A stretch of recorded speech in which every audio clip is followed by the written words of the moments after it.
Contamos además con la presencia de tres sindicatos que nos acompañan el día de hoy y por la Coordinadora Nacional de Sindicatos Universitarios de Educación Superior, Investigación y Cultura, al maestro Luis Bueno, integrante de la Comisión Política de la SUNESIC. ¿Qué tal? Buenos días todas, todos. Por la brevedad que se nos solicita, bueno, a mí en lo particular siempre me solicitan brevedad, cosa que agradezco. Pues me ahorro el saludarlos a todos y a todas uno por uno. Me gustaría a las diputadas y organizadores que me acompañen aquí en el presidium, de tal forma que, bueno, muy a tono con prácticamente todos los que me precedieron, quisiera compartirles alguna reflexión, creo que complementaria y a tono con lo ya señalado. Soy de la idea de que efectivamente las cuestiones del teletrabajo, el trabajo de plataformas, de aplicaciones, de repartidores, son expresiones de este monstruo de 1000 cabezas que ya de alguna manera deslizaba mi camarada Héctor de la Cueva.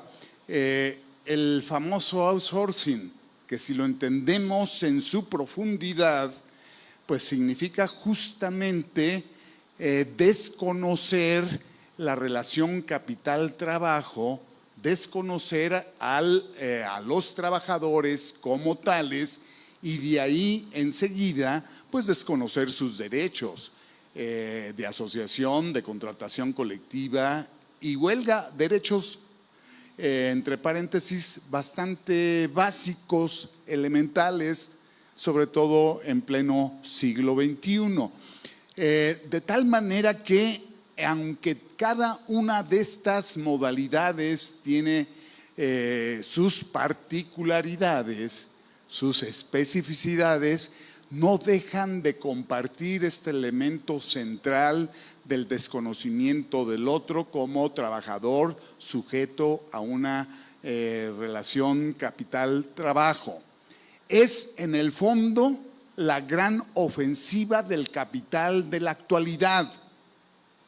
El desconocimiento de esa relación capital-trabajo que es el sustento de la explicación de las sociedades capitalistas, México incluido, para no decir que todo el mundo. Y por eso el fenómeno ofrece características, modalidades de carácter global. ¿Sí? Bueno, en el teletrabajo, pues ya se dijo, hay algunos avances, hay importantes, en el de repartidores, países que en este evento se van a hacer presentes, componentes muy prestigiados para ilustrar lo que ha estado pasando alrededor de este tema central particular que nos trae a este exitoso foro, donde podríamos decir, bueno, México está entrando en un buen momento a discutir el asunto, ¿sí? Aunque no es totalmente novedoso, pues creo que en términos del enfrentamiento para establecer las reglas del juego, México está entrando en un buen momento para alcanzar a aquellos países que ya avanzaron en este terreno particular del trabajo de plataformas o el trabajo de las aplicaciones, que incluye, según los propios compañeros del sindicato, incluye pues una cierta variedad, call centers, repartidores, Ubers, este tipo de trabajo, donde si nos damos cuenta, no solamente se desconoce a los trabajadores, trabajadoras como tales, sino que incluso se pretende convertirlos en, cuando menos en términos de la conciencia, en capitalistas, porque aportan una bicicleta o una motocicleta o un taxi o un tráiler, como en Argentina, todo un tráiler. que era de la empresa, pero cuando son despedidos y se subcontratan para mantener una relación, pues ya se convirtieron en capitalistas que tienen que aportar el tráiler mismo que están pagando y tienen que pagar. Sí, ya no es de la empresa, entonces aportan medios de producción. Entonces sí hay modalidades en este asunto, sí hay particularidades, pero cuando menos se traslapan. Fíjense una cosa, si me permite el secretario del Trabajo de la ciudad, si me permite unos datos complementarios bastante curiosos. Sucede que en el ámbito de la educación, al que pertenezco y al que represento en términos, bueno, cuando menos de un sector, en términos sindicales, pues nos convirtieron en repartidores en la pandemia. Repartimos conocimiento remotamente y como no es un bien material, pues lo podemos hacer de manera remota usando el Zoom. Al rato pues podrá ser de carácter particular y nos mandarán a las casas de los alumnos a repartir conocimiento de manera directa, físicamente, presencial. Claro, nos van a regresar a lo presencial, está bien, pero no se va a ir. El trabajo remoto, el trabajo híbrido, la educación híbrida, ¿sí? Bueno, en la Universidad Benito Juárez no se les reconoce como trabajadores. Y están siendo despedidos, incluso. Hay que reclamar ese asunto. Tenemos que ser consecuentes incluso en este foro para reclamar que sean reconocidos como trabajadores con todos los derechos, cuando menos los elementales para empezar. Los jóvenes construyendo el futuro son reconocidos como becarios en lugar de aprendices o de primer empleo y demás. Destinamos dinero público a subsidiar al capital que contratan a la gran mayoría de jóvenes en esta modalidad o bajo este programa. ¿Sí?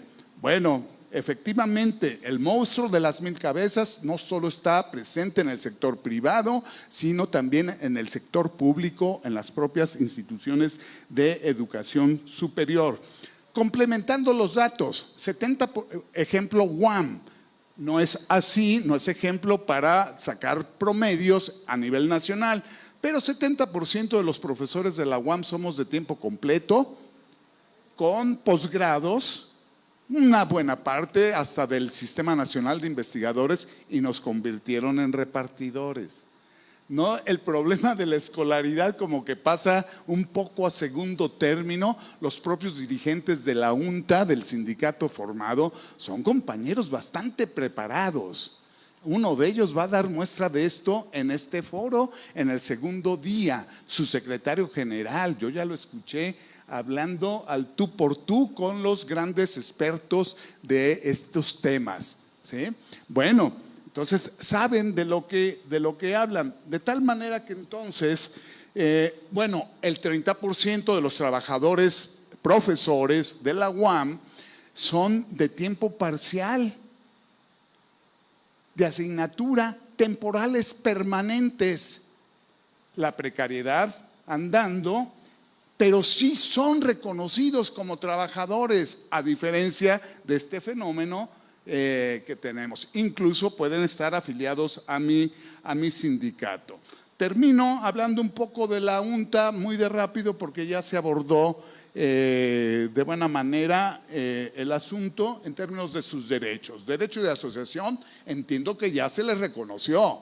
Bueno, yo estoy cercano al problema y sé que ya se les reconoció, buen punto, ¿sí? Su derecho, ya tienen sindicato reconocido, pero que se les reconozca el segundo derecho, el de contratación colectiva, sin cuya existencia no vale la pena tener un sindicato. ¿Para qué? No es un club de amigos, ¿sí? Es para eso, para tener un contrato colectivo y además poder ejercer, si es necesario, el derecho de huelga. Quiero agregar, y con esto termino, un asunto. en México tenemos que ser muy transparentes para avanzar en este terreno de la lucha contra la precarización y en su expresión incluso política, no solamente económica. La precarización medida en función de este tipo de derechos. Eres precario si no te dejan sindicalizarte o tener contrato colectivo y demás. Esa es la precarización política más importante incluso que la económica. Si no se respeta esa, la económica no la podemos resolver. Pero quiero agregar un asunto, decía, tenemos que ser transparentes, no podemos caer en la misma lógica del presidente Calderón, que anunciando que iba a ser el presidente del empleo, nos quería ver la cara diciendo que entonces la estrategia era convertir a los informales con trabajo, trabajadores informales en trabajadores formales, entonces ya iba a aumentar el empleo formal de esa manera. Y acá a los trabajadores de aplicaciones, al igual que a los trabajadores en la informalidad, ahora se les quiere reconocer el derecho a afiliarse al Seguro Social para que se conviertan en formales, cuando el fondo del asunto es que los reconozcan como trabajadores para que el patrón tenga la obligación de afiliarlos al Seguro Social. Eso no puede suceder con los trabajadores de aplicaciones ni con ningún otro, ¿sí? Porque sería simulación. Gracias.